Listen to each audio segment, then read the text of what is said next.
ఈ అర్చకులు ఈ పూజలు చేసేటప్పుడు తీర్థ ప్రసాదాలు ఇచ్చేటప్పుడు చాలా ముక్కుపటిగా ఏ విధమైనటువంటి బాధ్యత లేనట్టుగా ప్రవర్తిస్తున్నారు. మీరు అందరూ చూసే ఉంటారు, కానీ ఎవరు స్టేజ్ గురించి చెప్పలేరమ్మా అన్నట్టు నేను చెప్తున్నాను. అంచేత అర్చకులు అందరికీ కూడా మీరు పూజ్యమైనటువంటి పండితులందరికీ కూడా ఇన్స్ట్రక్షన్స్ ఇవ్వండి.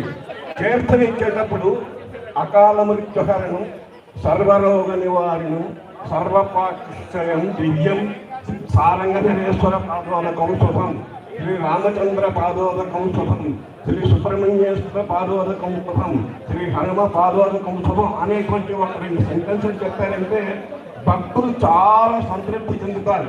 ఎక్కువ ధన సంబంధం ఉన్నప్పుడు అటువంటిప్పుడు కుదరకపోయినా అట్లీస్ట్ ఆ తీర్థం ఇచ్చేటప్పుడు శ్రీ సారంగధరేశ్వర పాదోదకం శుభం అనే తీర్థం ఇచ్చే సంకల్పం పెడితే ఆ భక్తులు సంతోషిస్తారు. అదొకటి. మీరు పెద్దలు పండితులు అందరూ కూడా దేవాలయాలు కేవలం వ్యాపార రీత్యా కాకుండా వచ్చిన భక్తులకు హిందూ ధర్మాన్ని కాపాడవలసిన బాధ్యత మీ మీద ఉంది అని వాళ్ళకి చెప్పండి.